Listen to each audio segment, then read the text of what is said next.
बोहैथि दाननि 20-25 खालारनि गेजेराव BPFनि MP बिजाथिखौ फोसावगोन। UPPL BJPनि BTC सरकारा रायजोफोरनि जेबो मावा एबा मावनो हाया। BTCनि मोन 16 बिफानखौ DCनो गथायबाय। दिनै DCआसो BTCनि गार्जेन जाबाय। जायनि जाउनाव BTCनि चिफ EM MCLAफोरा जेबो पावार गैया। 6 शेड्यूलनि मानखौ गैया खालामनानै BTCखौ फोजोबस्रांनो नाजागासिनो दं। बे बाथ्राखौ बुंदों BTCनि बारग' लेङाइ गाहाय खुंगिरि खाम्फा बरगयारी बिथाङा। रबिबारखालि चिरां जिल्लानि थाइखाजरा VCDCनि सिङाव थानाय सारियालि बाजारनि गेलेग्रा फोथाराव BPF हानजानि दोलोआरि सांग्रांथि मेल आरो जयनिं हाबाफारि जालाङो। बे जयनिं हाबाफारियाव BTCनि बारग' गाहाय खुंगिरि खाम्फा बरगयारीजों लोगोसे BPF हानजानि माखासे दैदेनगिरिफोरा बाहागो लादोंमोन। मख'जाथाव दि रबिबारखालि जानाय बे जयनिं हाबाफारियाव गुबुन गुबुन हानजानि गोबां सोद्रोमाफोरा BPF हानजायाव जयनिं जायो। गुबुन फारसेथिं बे हाबाफारियाव बाहागो लानानै BTCनि बारग' लेङाइ गाहाय खुंगिरि खाम्फा बरगयारीया खौरांगिरिनि सिगाङाव ओरैबायदि फोरमायो। BPF दलाव बिभिन्न दलनिफ्राय लोब लोब जयेन जाफैनायखौ नोंथांमोना नुगासिनो दं। उदालगुरि, बाक्सा, चिरां, क'क्राझार जेरावबो जे दिनै बयबो उपलब्धि खालामनो हादों। UPPL आरो BJP BTC सरकारा बिथांमोनहा जे रायजो राजानि थाखाय जेबो मावा बा मावनो हाया बे बुस्थुखौ बयबो नुबाय। साख्रि मोननांसिगौमोन दाहालागै गावसोरबो खोथा होदोंमोन न'खर न'खर साख्रि मोनगोन होननानै। खिन्थु 3 बोसोरनि गेजेराव दासिमबो सासेबो साख्रि होनो हायाखिसै। BTCनि दारैहाय मोनबोनाय 40टा डिपार्टमेन्टनि गेजेराव 16टा department major department education, health, agriculture, water resources, forest, land गासिबखौबो DCनो हरफिनजोब्बाय। आरो बिनि दारै मा जाहैबाय दिनै DCआसो गार्जियान जाबाय। BTCनि चिफ बा EM बा MCLA बिथांमोनहा जेबो पावार गैया। दिनै DCआसो मावजोबो। मा सिद्धान्त लाया गासिबो DC। दा बेफोरखौ रायजो राजाया बुजिजोब्बाय। जों जायखौ बुंगासिनो दङ दा रायजो राजाफ्रा गासिबो बुजिजोब्बाय। आरो बेबायदिनो BTCखौ धंस' खालामनो थांगासिनो दं। 6 शेड्यूलनि जि स्पिरिट बेखौनो फोजोबनो थांगासिनो दङ। दिनै सेटेलाइट खालामनो थांगासिनो दं बिथांमोना। आरोबाव समस्तिखौ 60टा खालामनानै ट्राइबेलफोरनि जि रिजार्भेसन बेखौ खमायना होनायनि मोनसे आरो कनस्पिरेसि खालामनो थांगासिनो दं।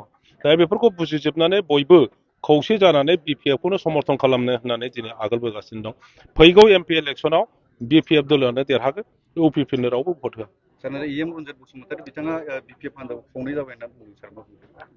खावनैया माबोरै? मोननै हान्जायाव सोलायबाय होनना बुंदों। जोंथ' मिथिया।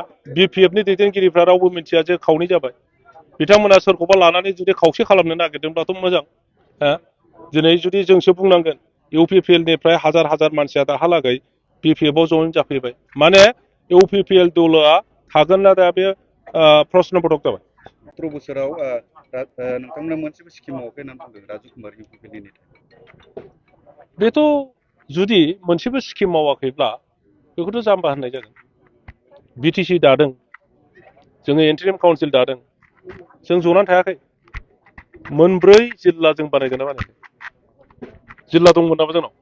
उदालगुरि जिल्ला दंमोन नामा? बाक्सा जिल्ला दंमोन नामा? चिरां जिल्ला दंमोन नामा? क'क्राझारल'सोमोन। जोङो मोनब्रै जिल्ला दादों। बे मोनब्रै जिल्लाखौ माबोरैहाय सासन खालामनो साब डिभिजन नांगौ। ओंखायनो जोङो गसाइगाव साब डिभिजन, पर्बजरा साब डिभिजन, बिजनी साब डिभिजन, ओरै सालबारि साब डिभिजन, तामुलपुर साब डिभिजन, ओरैहाय भेरगाव साब डिभिजन 10टा साब डिभिजन जों खालामदों। जेरावहाय SDC अफिस गैया बाहाय SDC अफिस, जेराव ब्लक अफिस गैया जों ब्लक अफिस जों खालामदों। जे BTC सालायनो थाखाय BTCनि मोनसे पार्मानेन्ट सेक्रेटारियेट नांगोन ना नाङा? जों बेखौ बानायदों। जोंथ' दलर थायाखै। डिस्ट्रिक्ट फैनाय लोगो लोगोनो DCनि अफिस, SPनि अफिस आरो डिस्ट्रिक्ट अफिसारफोरनि अफिस लोगोसे डिस्ट्रिक्ट मा होनना बुङो बेखौ सेन्टार, डिस्ट्रिक्ट सेन्टार माने अफिसफोरखौ लेथेर फेथेर खालायाब्लानो मोनसे न'नि सिङावनो जुदि खालामनो हायोब्ला पाब्लिकआ खेबसे थांगासेयावनो बुरजाथार अफिस गानो हायो। नङाबा रिक्सा गाखो सानसे अफिस खालामनो नागिरब्लाबो गंनै गंथामल' अफिस खालायनो हायो। दा बेफोरखौ जों खालामबोजोबदों। बे मा जेबो मावैसो नामा बियो?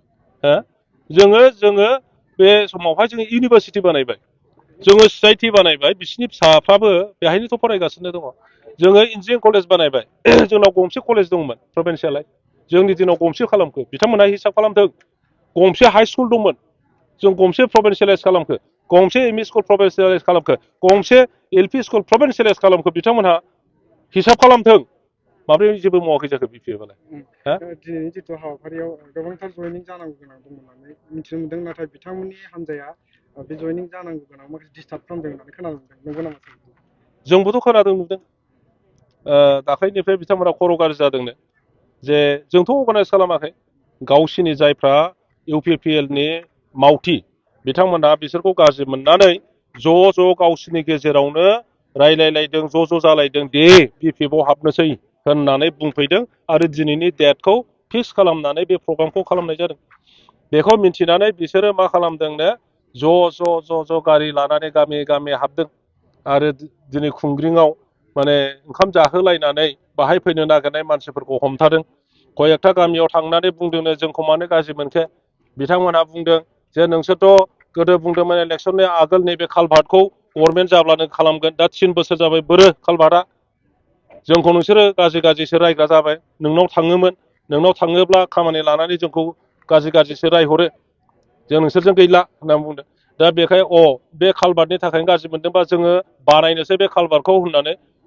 मैया आरो दिनै माने फिथा लानानै सुलायगासिनो दङ सोरबा बुंदों जोंनि लामाखौथ' नोंसोरो गभर्नमेन्ट जाब्लानो बानायगोन होनना बुंदोंमोन बोरो बेखौबो बिसोरो फिथा लानानै सुलायबाय दहाय मैया बे रोखोम खालामदों आरो बिसोरखौ न'खर थांनानै थांनो मोना बायदिसिना होननानै होबथादों सार एमपि इलेक्सननि थाखाय हान्जाया माबायदि थाग थियारि जागोन जोङो वेल प्रिपेयार दा बिपिएफनो स्थितियानो बयनिख्रुइबो साबसिन बिसिपिआबो जोंनि बायदि नङा इउपिपिएलआथ' नंखाया कंग्रेसआबो जोंनि बायदि नङा बिपिएफआनो देरहागोन बेयो दिनैनि दिनाव खाथां सार केन्डिडेटआ सोर जागोन केन्डिडेटखौ जोङो अक्ट'बरनि 20 आरो 25नि गेजेराव डिक्लेयार खालामगोन नैबे मासावनो दिनै 1 थारिख 20 निफ्राय 25नि गेजेरावहाय जोङो डिक्लेयार खालामगोन